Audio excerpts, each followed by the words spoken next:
Magandang hapon po.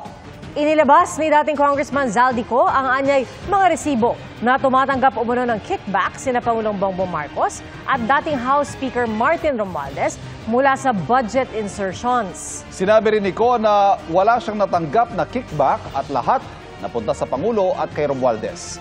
May hamon din sa Ombudsman ang dating kongresista at nakatutok si Jonathan Andal.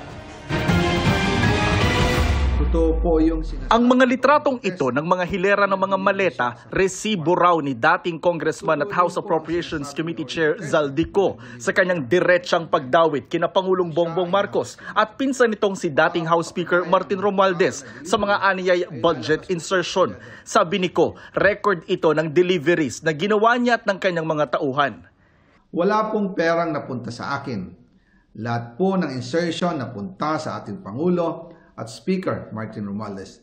Ako lang at ang aking mga tao, sila Paul Estrada, Mark Tiksay, at ang aking mga security ang nag-deliver papunta sa bahay nila Pangulong Bongbong Marcos at Speaker Martin Romualdez sa North Forbes Park, South Forbes Park hanggang sa Malacanang.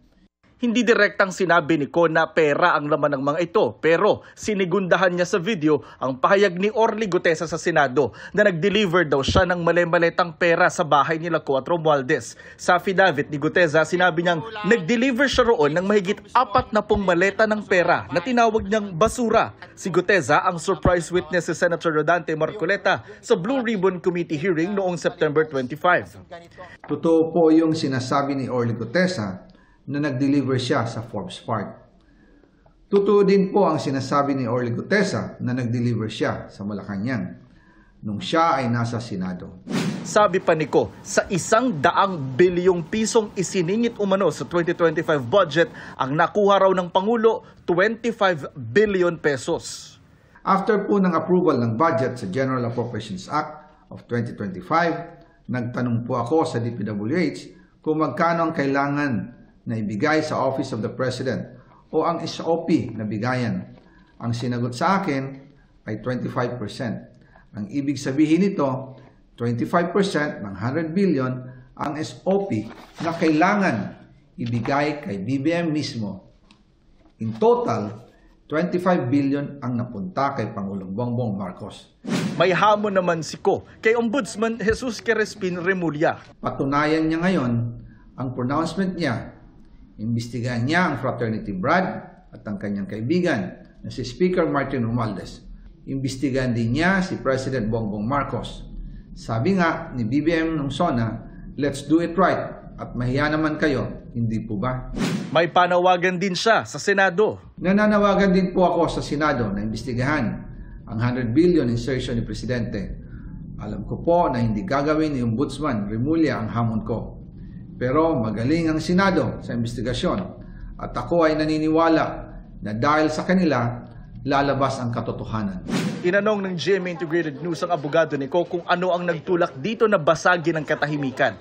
Sabi ni Attorney Ruy Rondain, hindi niya pa masagot ito dahil hindi pa raw niya nakokontak si Ko simula kahapon. Para sa GMA Integrated News, Jonathan Andal, nakatutok, 24 oras. Ayaw patulan ni Pangulong Bongbong Marcos ang mga pahayag ni dating Congressman Zaldico. Ang sabi ng Ombudsman at ng Senate Blue Ribbon Committee, walang probative value o hindi magagamit sa investigasyon ang mga pahayag ni Ko dahil hindi ito pinanumpaan. Kaya muli nilang hamon kay Ko, umuwi na. Nakatutok si Nico Wahe. Your comment po on Zaldico's accusations po, sir? Let me talk about it. If you want to talk about the storm, we'll talk about that. I don't want to even dignify what you say.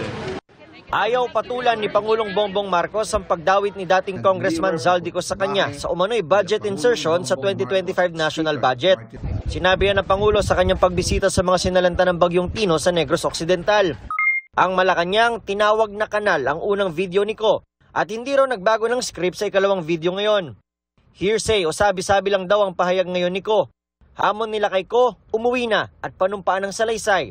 Yan din ang pakiusap ni Ombudsman Jesus Crespin Remulla na hinamon ni Ko na imbestigahan si dating Speaker Martin Romualdez. Sabi ni Remulla, pinagsusumitin nila si Ko ng salaysay para maberipika at sumailalim sa tamang proseso. Pero pinili raw ni Ko na umiwas sa proseso at sa halip ay sa social media naglabas ng kanyang kwento. Matagal na raw hinihiling ng ombudsman na ipresenta ni Ko ng maayos ang kanyang ebidensya. Kung ang dahilan daw ng pag-iwas ay takot, sabi ng ombudsman, handa silang magbigay ng proteksyon. Tinawag din ni Blue Ribbon Committee Chairman Ping Lacson ang mga pahayag ni Ko na kwento-kwento lang at walang probative value dahil hindi naman ito pinanumpaan. Pumunta siya rito, mag-take vote siya, at sabihin niya yung statement niya, then hindi na may probative value. Mahirap mag-speculate. Alam mo, ito ako, kasi alam ko yung kalakaran pagdating sa mga shares. Why would, I'm not defending the president, why would he insert 100 billion sa BICAM, samantalang sa NEP, kaya niyang gawin yun. Second, bakit niya binito? Sa tingin ni Tindig Pilipinas Convener Kiko Aquino D, dapat ilayo na ng Pangulo ang sarili sa investigasyon sa mga anomalya sa flood control projects. Hindi porke nagsalita si Representative Ko ay guilty siya, pero dahil parte na nga siya ng usapan, may nag-aakusa na sa kanya, hindi pwedeng involved siya sa pag-imbestiga sa sarili niya. Ang tingin ko dapat mangyari ay i-recuse niya yung sarili niya sa lahat ng mga investigasyon. Madaling maniwala na magnanakaw ang isang Marcos, pero kailangang dumaan sa tamang proseso yung ganitong statements. Panawagan din ng Catholic Bishops Conference of the Philippines ang pag-uwi ni Ko. Hindi raw sapat ang paglalabas niya ng akusasyon sa social media. Mabigat daw masyado ang mga bintang nito, kaya dapat daw iharap ito sa mga kinukulang ahensya ng gobyerno. Panawagan din nila mag-ingat laban sa anumang pananamantala kaugnay sa issue na maaaring magpasiklab ng emosyon at makaimpluwensya sa politika. Patuloy naming hinihinga ng pahayag si Romualdez at iba pang personalidad na binanggit ni Ko. Para sa GMA Integrated News, Nico Wahe, nakatutok 24 oras. Ayaw na rin daw magkomento ni dating Speaker Martin Romualdez sa mga pahayag ni dating Congressman Zaldico. Ang sabi ni Romualdez, nananatiling malinis ang kanyang konsensya. Anya, sa nangyayaring investigasyon mula raw public official, contractor o testigo ang nagturo ng anumang pagkakamali sa kanyang panig. Hindi rin daw pinanumpaan ang pahayag ni Ko kaya ayaw na niya magkomento tungkol dito. Nagtitiwala raw siya na magiging patas ang investigasyon ng Independent Commission on Infrastructure, Department of Justice at Ombudsman. Handa raw siya makipagtulungan sa anumang prosesong naayon sa batas. Si Budget Secretary Amena Pangandaman naman, nauna nang pinabulaanan ang mga paratang ni Ko.